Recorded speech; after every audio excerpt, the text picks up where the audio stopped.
A imagem da Rússia sempre mexeu com o Ocidente. Um poderoso império que cobriu 1/6 do globo. Para controlar esse gigante, os russos recorreram a autocratas, soberanos que exercem um poder absoluto. Há séculos saem da Praça Vermelha decisões que mexem com milhões de pessoas. Gente de cultura diferente, são mais de 100 etnias dentro da Rússia.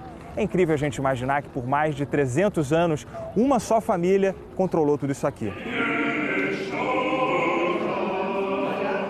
A dinastia começou em 1613. 2 séculos depois, a Europa já se industrializava, mas a Rússia ainda era rural.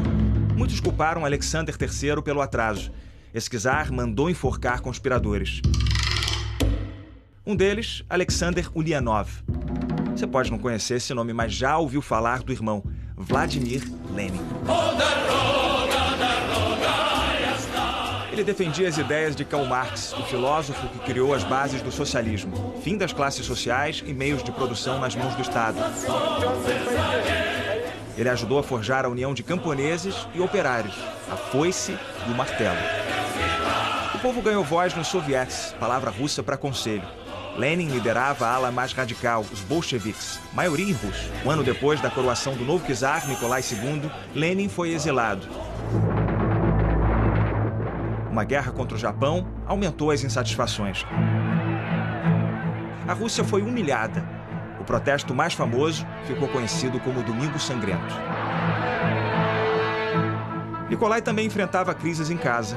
O filho tinha problemas de saúde. A família real, então, procurou um curandeiro, Grigori Rasputin. Preocupado, Nicolai só saía de casa para solenidades, como a festa do primo e imperador da Alemanha.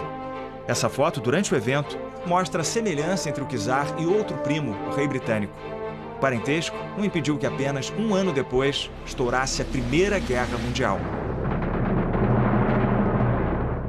Os protagonistas eram o Reino Unido, França e Rússia. Do outro lado, o Império Alemão e o Austro-Húngaro. O que se sabe é que centenas de milhares de russos morriam numa mesma batalha, de uma só vez, e que tropas alemãs e austríacas tinham que tirar corpos do caminho só para poder atravessar. Alguns livros de história narram que as primeiras fileiras russas tinham armas e botas. As segundas fileiras tinham armas, mas já andavam descalças, e que as terceiras fileiras sequer tinham munições.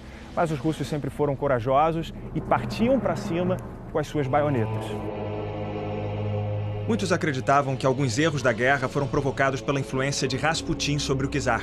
O curandeiro foi atraído para um palácio e assassinado.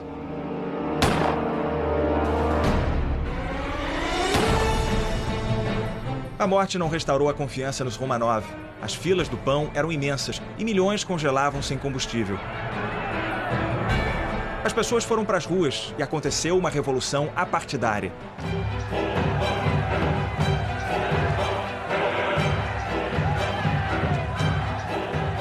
Nicolai renunciou.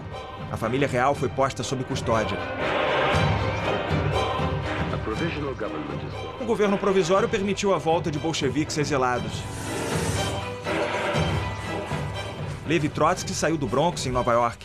Joseph Stalin deixou a Sibéria. Vladimir Lenin chegou da Suíça. Ele trazia as teses de abril, resumidas no lema paz, pão e terra. Quando ficou claro que a Rússia continuaria na guerra, a população se revoltou. A reputação do governo provisório despencou. Os bolcheviques começaram outra revolução. O governo provisório se escondeu no Palácio de Inverno, mas se rendeu sob a mira do navio Aurora.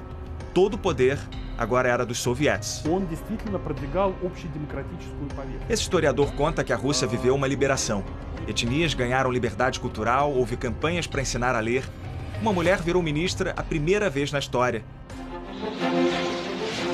Os bolcheviques fizeram ainda uma reforma agrária radical. Fazendas foram divididas em cooperativas. Apartamentos, onde morava uma família, foram ocupados por 2, 3, determinadas pelo Comitê de Moradia. Uma das maneiras que eles encontraram de espalhar a revolução foi pela propaganda visual, porque naquele tempo a maioria dos trabalhadores era analfabeta Então, os pôsteres funcionavam como uma simples e poderosa forma de promover as ideias comunistas. Os bolcheviques não eram unanimidade, tanto que perderam a primeira eleição, mas assumiram o governo na marra. O poder passou dos sovietes para Lenin. A ditadura bolchevique conseguiu sair da Primeira Guerra, mas não encontrou a paz. Dali a um mês, a Rússia mergulhou numa guerra civil. De um lado, o Exército Vermelho, do outro, o branco. Os contra-revolucionários receberam apoio do Ocidente. Os bolcheviques começaram o terror vermelho. Quando o Exército Branco começou a se aproximar da casa onde o czar estava sob custódia, os bolcheviques tomaram uma decisão chocante.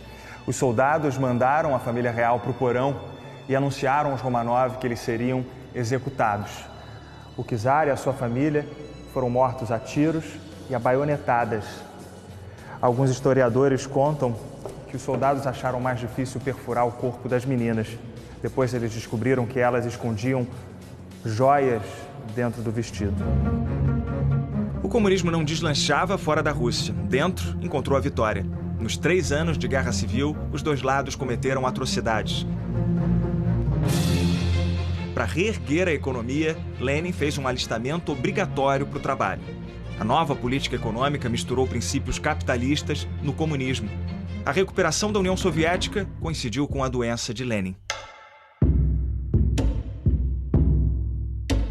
A sequência de derrames prejudicou a atividade política do Lenin e ele nunca mais foi o mesmo. Depois de 2 anos com a saúde frágil, o líder dos bolcheviques morreu aqui nessa chácara em 1924. Poucos reis, imperadores, czares foram tão prestigiados nos seus funerais como Vladimir Lenin.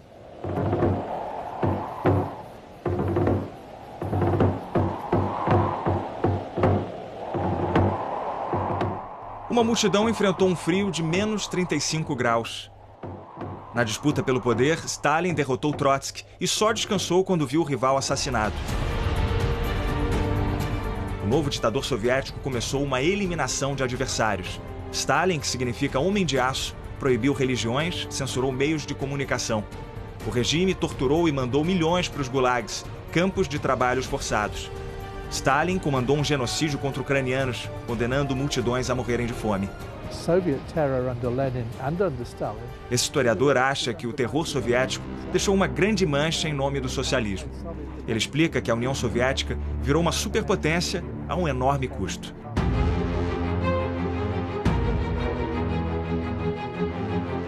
Uma nação de analfabetos chegou primeiro ao espaço, venceu os nazistas, dividiu o mundo na Guerra Fria com os Estados Unidos.